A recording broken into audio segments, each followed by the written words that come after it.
you guys welcome back to another episode of the Cake Radio Show. I'm the CakeDive and I hope you guys are doing well because today we're going to be discussing one of the worst movies of the year so far. The Strangers Chapter 2, well, not Chapter 2, Chapter 1 is out in theaters now. And I saw this on Thursday and I decided to sit on my thoughts before I did to see if I wanted to do an episode of Cake Radio, and it has come to my attention that I want to do an episode because this movie was so bad. So, for those who don't know what the Strangers movies are, The Strangers is this franchise of movies that started in, I think, like the late 2000s, early 2010s. Let's check mamas. 2008. First film came out in 2008. And then we had a sequel, The Strangers Pray at Night, in 2018. And then we have, now they've done sort of like a reboot series. Like, they've done a trilogy of films that they filmed all back to back, so we getting all these films, and they said they were going to release within the year, but I heard the tea that Lionsgate wanted, like, they've released chapter 1 already. It's out this weekend if you so choose to want to go see it, but they've released chapter 1. I heard the tea that allegedly Lionsgate wants to release chapter 2 near the end of this year, and then they want to release chapter 3 in like late winter, which is quote unquote either like, which is it's given like January, February, March, early March, well, January, February, because March is spring. So I kept seeing the interviews from the director. I think his name is like Rennie Harlan or whatever, who was saying like, oh, like this trilogy of films is gonna be like really good, like it's gonna be digging into the mythos of the strangers and like why the strangers are the strangers, and the marketing was hinging on that. This film is not that. They made you all fall for the okie doke, but granted, it's not really an okie doke if you knew this is what it was going to be going into it, because the film at its worst is a remake of the first Strangers film from 2008. Just worse. And there is just a lot of stuff here that does not work. And I do not know what they are going to do with chapters 2 and 3. So I'm going to keep this fairly spoiler free. So, which means that this is going to be a very short episode of the Cake Radio Show.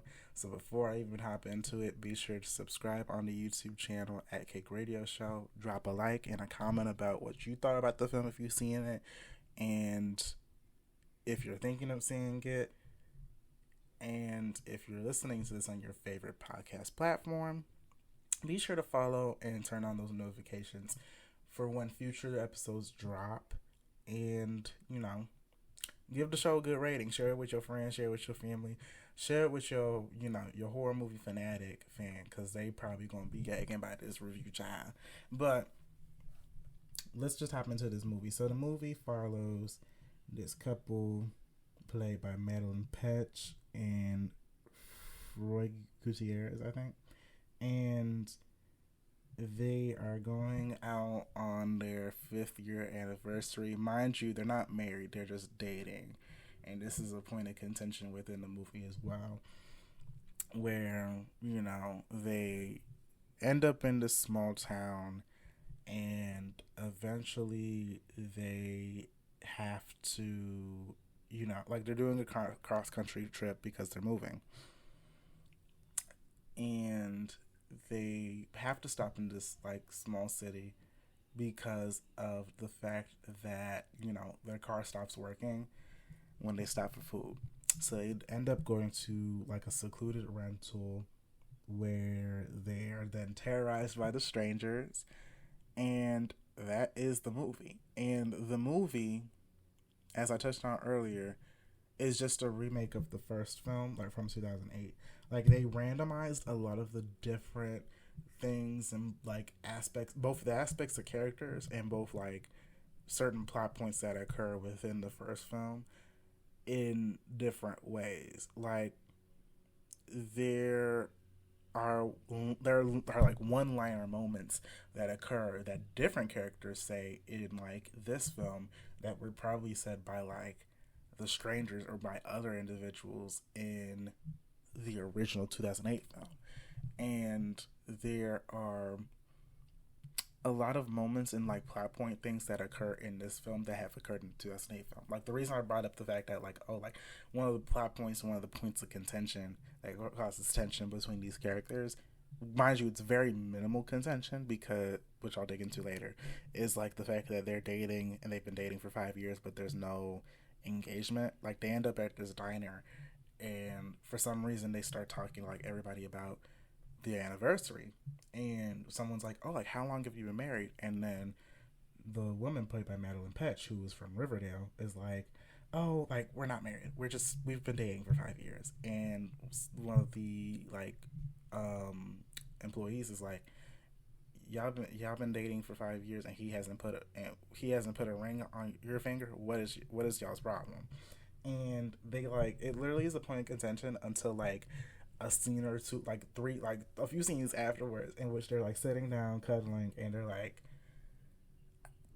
they talk about it and it's pretty much resolved. And then at the end of the movie they like kind of resolve it then too. So it's like, this not really like, it's not like, and comparing that to like the first film from 2008, where I keep saying the first film, but this is like the original film from 2008, mind you. Going back to that, like one of the biggest plot points that like we're introduced to with the two characters, the two leads in that first, Strangers film, is the that like the original plot, point and how we're introduced to those characters within the 2008 film is that we like, it's a couple who is on the rocks, like they're on the outs because they like canceled an engagement. Like they one of them was proposed to and they were about to get married, and they just one of them bailed. Like one of them was like, no. And eventually throughout the film, as the strangers start terrorizing them, they then get closer and closer, and then they like it's resolved. So like they copy the film fairly 1-to-1 almost, but they like okay, not even 1-to-1. It's like, this is the most like, oh, like, can I copy your homework? Sure, please change the answers so they don't realize we're cheating type of like movie I've ever seen. And that is really bad because you like, it would be one thing if this was just a one film thing, like if they were just like, oh, like let's just reboot these films, and this film did really well and they're just like, well, let's do a sequel. But no, they filmed 3 of these, and I am very concerned. The other thing, like, I don't know, and I don't know what they're gonna do with 2 and 3. And the way that they like literally the whole time I was watching this movie, I was like rolling my eyes. I was not feeling this because it was just bad. It was disastrously bad. And one of the other things I want to talk about with this movie is that I wanted to name this, as someone who has watched up to this point all of the Strangers films. I've seen this first Strangers film from 2008, and that one is probably my favorite in the entire franchise. I saw Pray at Night. I didn't like it as much as everyone else did, but I do understand, why people like that one. And then I've seen this one, which I, as you probably can tell from what I'm saying, I absolutely hate it. These films are interesting, and a lot of people are saying you can't do a sequel with these, or like do a trilogy with these, and I think you can. It's just the issues that like the way that this film approached it is not the way to do it, and I'll explain why. So with the first Strangers film, one, I think this film doesn't understand like what really made the strangers like the strangers for real. So what the first film from 2008 got right with the strangers was that these characters, the strangers themselves, are like, one, they're human, they're people, and two, they are like trolls. Like they truly terrorize these people in like fairly hilarious ways, and it's very mean spirited. Like they're very mean spirited with it in ways that like makes it very like hilarious, but like also like somewhat scary. And that's what makes it work, and as well as with the simple plot line that the film had, like it works. With Pray at Night, it felt a lot more subdued. Like it seemed like they tried toning things down, but it still kind of kept a lot of what worked with the first film there. Like the strangers were still very much human. You could take the strangers out like if you needed to, and you know there's still a fairly simple plot line, I would say. I think my issue with Pray at Night was just that like one, that plot line was the plot line that they gave was very weak, and it felt like they threw in just too many plot points with that family that they just did not resolve. Um, and with this film, it's just a very sloppier version of the first film. Um, and the biggest issue here is that they I, I will describe this film as the Halloween Kills of the Strangers franchise, because of the fact that they kind of full out turn the Strangers into these subdued, like both subdued villains, but also like paranormal adjacent villains too. And like, don't get me wrong, there's scenes in both like the previous films that have like the like very like moments in which it's like, oh, they might tap on one of the like our lead's shoulders, one of the strangers might tap on one of our lead's shoulders, and they turn and they just aren't there. But there are scenes in this that are like directed to the point in which it doesn't make sense unless they were paranormal figures. Like there is a scene in this film in which Madeline Petch's character is in the shower, and the I'm blanking on what that character's name. Like the dude who plays the the stranger with the bag on his head, Scarecrow. When Scarecrow pops up, there's a shot in which like you see both of them together, like in frame, and then it shifts the scene so that it's a side profile. So you see Madeline Petch's side profile, it shifts over, and you still see like Scarecrow like staring, and then it gets to the center of the screen where Madeline Petch is like fully center, and then but you see Scarecrow behind her as well, and then he just kind of like fades out of frame and disappears, and she turns and he's gone.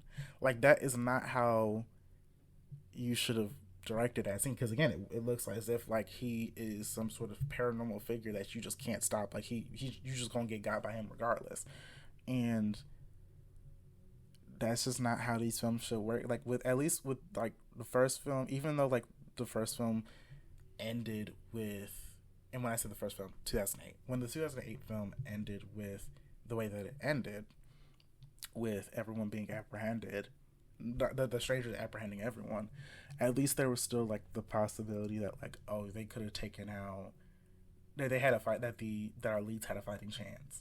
And with the second film, with Pray at Night, they do kind of change this up a little bit, in which like they are taking out like the strangers.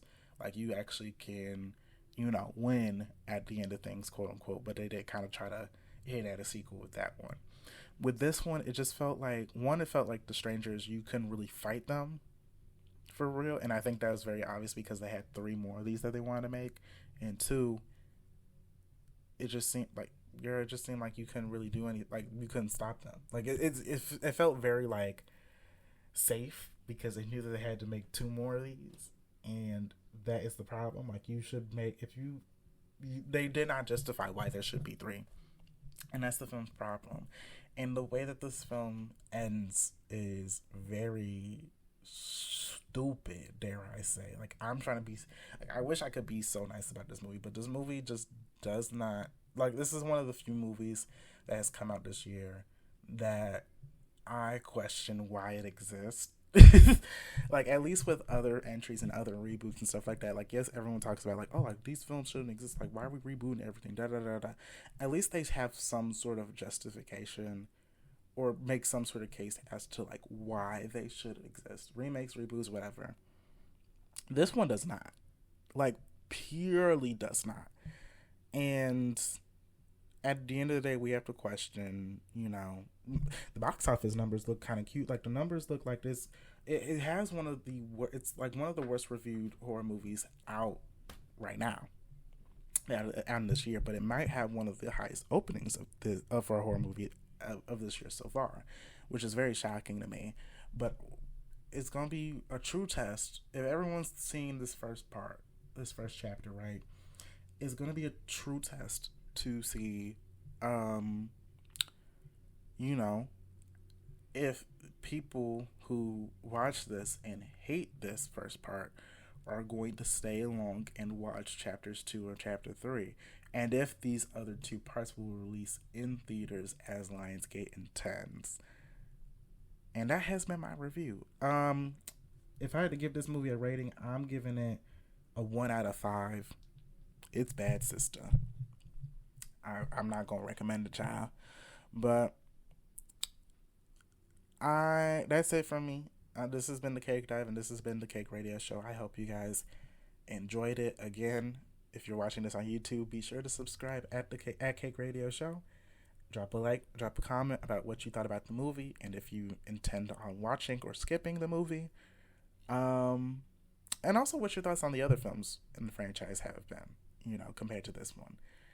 And if you're listening to this on your favorite podcast platforms, whether that's Spotify, Apple Podcasts, Deezer, what have you, love y'all so much. And be sure to follow the podcast, turn on notifications for more episodes, and give the show a good rating because that helps.